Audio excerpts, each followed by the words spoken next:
A good morning and a good Chodesh Nisan, Chodesh Shel Geula. It's just a few days before Pesach, and it's the morning after Parshas Tzav, Shabbos HaGodol. So I just want to share with you a few thoughts on this and how it can be applicable to people who I see are dedicated to learning Torah and to trying to advance in a methodical way. This is a beautiful project. I've heard about it, but it's wonderful to be able to see it actually happening.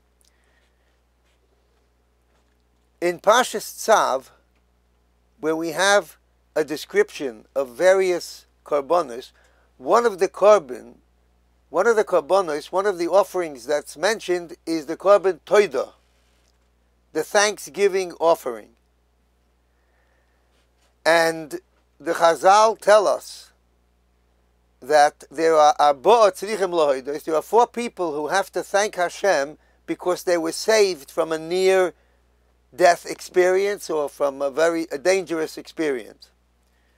And they are Yordei Hayom, HaYotzei Hoilchei Midboriyos, HaYotzim Mibeis V'Asurim, and Choyle Shenisrape.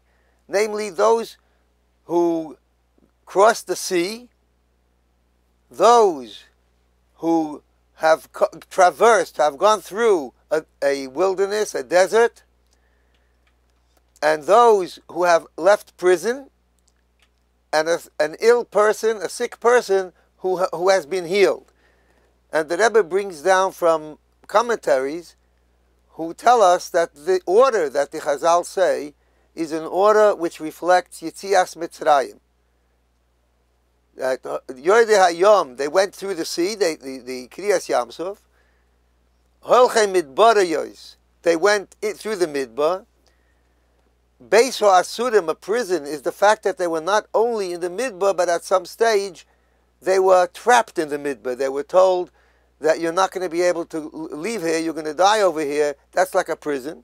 And then those are all in the plural. And then it says, if there's an ill person, because that could be an individual who is in that situation. Now the Baal HaTurim, he gives a siman, a mnemonic, for remembering the four things. And he says the siman is, V'chol hachayim yoiducha sela. And all the living will praise you forever. That's in Shemona Esrei, in the bracha of Haidoah, in the penultimate bracha of Shemona Esrei, we say, V'chol ha'chayim yeducha sela. The word chayim is an acronym for choyle, yisurim, yam, and midbar. A sick person, someone who is in prison, beis asurim, somebody who is Yordei Hayom, who goes through the sea, and Midbar, which is the wilderness. And the Rebbe asks a question on this siman of the Baal HaTurim. He says, why choose a word which represents life? Chayim. What a beautiful, powerful, positive, upbeat word. And why use it to describe an experience which is a threat to life, which is anything but positive, upbeat, and a happy situation if you look at it at first glance? Now also, why doesn't the Baal HaTurim just say Chayim? Why does he say V'chol HaChayim? And why does he add the words Sela? The word Yeducha we understand. Yeducha means they will praise you, so they will say the Birchas HaGoimel, or they bring the Korban Toida. And nowadays the Birchas HaGoimel. But why the word V'chol and why the word Sela? And basically, the explanation which is given is that this in itself defines what life is really all about. There's a life which is unchallenged, where a person goes through all the stages of their life. Well, I guess everyone has certain moments when things are just looking up and things are smooth and things are the way we would like. And then there are the unfulfilled expectations, the surprises, the curveballs of life, the difficulties when a person goes through a hard situation, and every single person has that on one level or another, probably quite regularly, and certainly at certain moments in life. And there are certain things which we had planned and they did not materialize. Somehow or another, we had to come to terms with a plan B, with something which wasn't exactly as we wanted it. And the Rebbe says that the truth is that the experience of life on a deeper level, on a cellar level, on a level which brings in the element of infinity and attachment to something which is higher and more lasting, is a life which has been challenged. It is the threats, God forbid, or the moments which do not work out as we had planned and we had desired and we had dreamed, and those dreams become shattered. It's important to realize that this is an opportunity to be able to come to a situation where we will be able to bring a korban toida. And there is an analogy which the Rebbe brings from halacha. In the halacha, in the Gemara, there's a thing called a shtar. A shtar is a document, by the way. In England, in ancient England, they were called star. They have in all the records of the documents of 800 years ago. It came from because there were a lot of Jewish people that were dealing in money and in documentation. So there's a shtar. What happens if somebody comes and challenges that shtar and says, this shtar is not accurate, it's forged, the witnesses' signatures were forged, so there's a process which means you have to take it to a bezdin, you have to take it to experts, and they have to investigate, and they have to see whether there is a way to prove that this shtar is real, and if they do, it's called a shtar mekuyam. That means a shtar which has been endorsed by an expert bezdin. Now there is a rule. What happens if a shtar, after it is mekuyam, somebody comes and challenges it? So the law is that a shtar sheyotza olav irur niskayim bebezdin, a shtar where there was a challenge made to it, somebody argued against it and said that it's not true and it's not accurate, but the bezdin endorsed it and proved that it was true, such a shtar may not be challenged anymore. That shtar is a powerful shtar.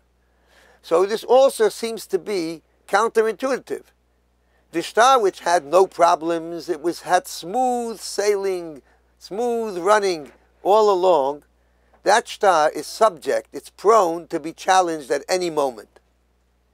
But the shtar which had a challenge, and it overcame the challenge, and it was endorsed by a bezdin, that shtar is in the most powerful position, and nobody and nothing can assail it, nobody can threaten it, nobody can challenge it. It's there, it's fulfilled, that's what it is. And the Rebbe uses this analogy to talk about life. A life which was a lifestyle, a person in their situation who was never challenged, who has never suffered.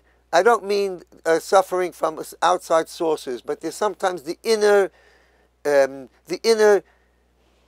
turbulence that a person might have in considering, did I do this right, or am I doing as best as I could? Have I failed in some way because this and that challenge came, whether it's in Bani Chayim, Mizoini, God forbid, in relationships, or in health matters, or in Parnasa questions, things that a person does, or other situations which threaten our equilibrium and threaten our expectations. The truth is, this is a shtar. That life, instead of life, read it as shtar. And instead of challenges, call it an irur. This is a life where a person had to go and experience adversity, unexpected negative vibes, and that person went and overcame this and moved forward, this is the most upbeat, most positive, most fulfilling experience. That's a life which has the element of Sela within it. That's v'chol ha'chaim. In any aspect of life where there comes a challenge, God forbid, don't try to avoid it. And don't try to evade it. And don't try to ignore it. But by work, sometimes you have to ignore it after considering it. But it's by working through the situation and seeing it as an opportunity that becomes the real Yeducha Sela. That becomes the source of acknowledgement, of thanksgiving, of relationship with Hashem, and relationship with everyone else in our life, and relationship with ourselves on a deeper level, a more fulfilling level, and on a greater plateau. Now, in Sfarim, the whole experience of the Korban Pesach is compared to the Korban Toida. It's a national Korban Toida. I'll tell you something interesting about the Korban Toida, which you saw it in the Chumash. When a person brought the Toda sacrifice, the Thanksgiving sacrifice, the Korban Toida, they had to bring with the offering itself, part of the offering was that there were 4 different types of bread that came with it, and 10 loaves of each. That's 30 loaves which were matzah, and 10 loaves which were chametz. A very rare thing in korbanos. It's only one of only 2 korbanos which consisted of chametz. All other, wherever you see a meal offering, a flour offering, it was actually matzah. In those days, the matzahs were thicker and softer. They had a different type of kneading of it. The Korban Toida, as we said in davening this morning, was a korban that could be eaten for that day until midnight. So it was really a very limited amount of time that it could be eaten. So the question is asked by various commentaries, why should a korban, which has such a short shelf life, be accompanied with 40 loaves of bread? Who's going to be able to consume 40 loaves of bread, matzah or challah or whatever, within a day? And the answer which is given is that Hashem wanted that we should invite other people to join us. Built into the requirements of a Korban Toida is the necessity, the obvious necessity, to incorporate other people together with us. And that's why Hashem said, bring all that bread. So why? Because the person is then going to be sharing with others, materially and also spiritually. They're going to speak to them about the miracle. They're going to speak to them about Hashem's loving kindness. They're going to speak about the nature of life. The nature of life is that a person struggles, a person suffers, and really this is a key. This is a gateway to be able to have a deeper type of life and to be able to find Hashem in a way that otherwise would not be possible on that particular type of level. It would be at a relatively much more superficial level were it not for the fact that there was this challenge. So every single person who brought a Korban Toida was in a sense being invited by Hashem, saying, you went through these life-threatening experiences, this is life. And you know what? Share it. Bring in other people. Not only sharing with them materially, but you're also telling them about the Chazdei Hashem, about the fact that life is something where even where the challenges are, and especially where the challenges are, an opportunity to be able to connect on a deeper level to Hashem, and similarly on a deeper level, and proportionally on a deeper level to oneself, to one's own inner neshama, to one's own inner self. And that is the Korban Toida which was the Korban Pesach, which was taken as a group. People as a group would register menuyim. Pesach and it was eaten to people who had been registered, who had been picked to come together. And there's the mitzvah on Pesach of not only having a su'udah, but there's a specific mitzvah, one of the 8 mitzvahs asay, which the Rambam says at the beginning of Hilchos Chometz Umatzah. And he speaks about the 8 biblical commands which are fulfilled on Pesach. One of them is to tell, to speak. And in the Kabbalah it says that Pesach is really, can be read as Pesach. Peh means the mouth, Pehei. Sach means to speak, Sicha. Pesach, there's a mitzvah to speak and to appreciate and to respect the power of speech that we have, and to be able to see it as something which is an opportunity to be able to spread Torah, to spread mitzvahs, and most important, to spread an acknowledgement of and a thanksgiving to Hashem for everything in life, including and especially the challenges of life, which are a gift of Hashem. Just like we say at Yetzias Mitzrayim, we are sensitive and we're able to fulfill certain mitzvahs. Hashem says, because you went through the Kur HaBazel, this crucible of Egypt, you became refined, you became deeper. And because we are now in the days leading up to Pesach, it is also the days leading up to the birthday of the Rebbe on Yud Aleph Nisan. And I understand that not everybody on this group is Chabad. However, the Rebbe was a leader, and I think that every Jew that heard about him or learned about him was inspired by this aspect or by that aspect. A Chassid will see the Rebbe as the Neshama Klolis of the generation, of the person who dedicated his life and expressed the vision to all of the people as the Yechida, the inner Neshama. The Chazal say that all of Klal Yisrael are like one configuration. And there are the feet, and there are the hands, there's the body, and there's the heart, and there's the eyes. The Chachamim are called Rosh B'nai Yisrael, which is an acronym for Rebbe. And a Rebbe is somebody who represents like the central nervous system, giving guidance to the generation how to come closer to Hashem. The head feels the pain of the foot because they are connected, because it is the head of that foot, and it sends messages which we call pain, but really that pain is a blessing in order to get us to look after where the problem is and to transform it. So the Rebbe was a person who showed us, and whose inspiration and spirit lives on today to teach the generation, which is perhaps the most challenged generation in history, the 20th century, the 21st century, by very traumatic and great upheavals that took place, both on a global and on a national, and also for many, many people, most people on a personal scale, and they're all connected in a sense. There's a whole atmosphere which happens in the world. And also by blessings.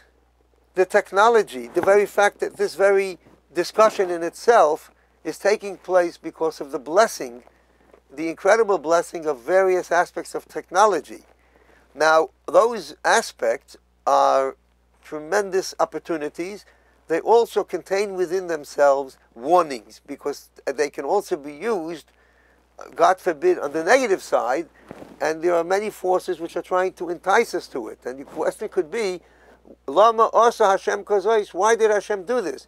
So we saw one, I just want to focus on one aspect of the Rebbe's teachings, and it's in countless places in the Rebbe's Maimarim and Sichos and his talks that he gave, and the transcripts of interviews of Yechidus, of audiences that he had, and most of all possibly in the Michtavim, in the letters of the Rebbe, in the Igros, where the Rebbe speaks to people who are suffering adversity, and in every case, the Rebbe is saying, use that as an opportunity to bring out something deeper within yourself, to bring out something, instead of allowing it, God forbid, to phase you, or chas v'shalom, to get a person to move away from all of the good plans that they had. On the contrary, see a way that this can bring you to do even better. I'll just tell one little story from a colleague, Olav Shalom. Rabbi Aaron Dov Sofrin was the head of education, director of education in Chabad in England. He was a Jew, came from, he was born in Manchester, and came from an observant background, and a very sincere, spiritual person. And he was attracted to the Rebbe in the 50s and became a mechanech, an educator, who had tremendous dedication and took things very seriously and very sincerely. He knew how to have fun also, but he was essentially a very serious and an intense person.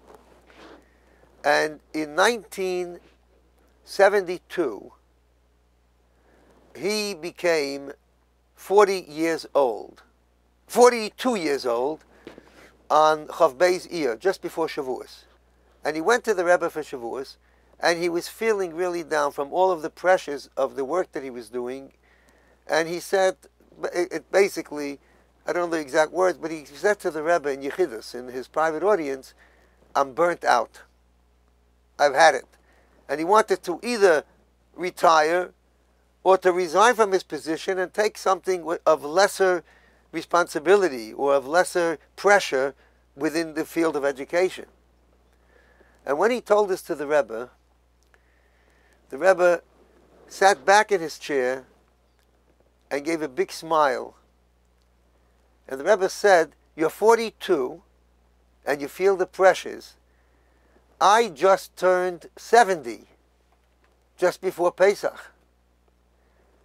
And everyone said, you reach that age and you have all those achievements, it's time to rest. And what I did was I decided that within the next year I'm going to establish 71 new institutions. So my advice for you, in order to overcome your feelings, is to establish 43 projects in the coming year. And he remained in contact with the Rebbe, asking many detailed questions. For example, does it have to be 43 institutions, or